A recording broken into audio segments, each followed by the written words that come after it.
الرحمن الرحيم.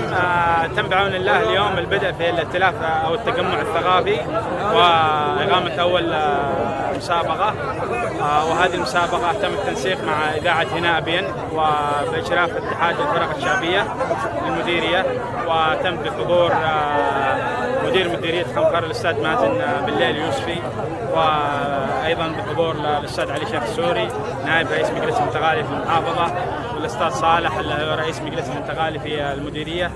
وتمت هذه المسابقة والائتلاف الثقافي للم الشباب وتوسيع الفكر الثقافي لديهم، وإن شاء الله نحن في بداية هذه التجمع الثقافي، وإن شاء الله الأيام القادمة بتكون خير وأكثر وأجمل بإذن الله عز وجل.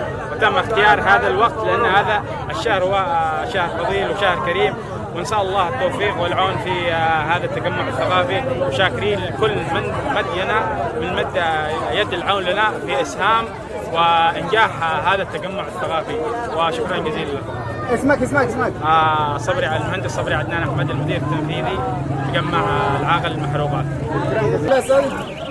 طبعا هذه البطولة لأول مرة تقام بالشراكة ما بين رأس المال المحلي داخل مدينة جعار في محافظة أبين، وطبعا هي رؤية جميلة وتشارك جميل من كل الأخوة، سواء الشخصيات الاجتماعية أو الشخصيات الاعتبارية داخل مدينة جعار في محافظة أبين، وبين الرأس المال الذي ارتأى بأن يجمع الشباب في مكان واحد على مائدة رمضانية وأمسية رمضانية واحدة.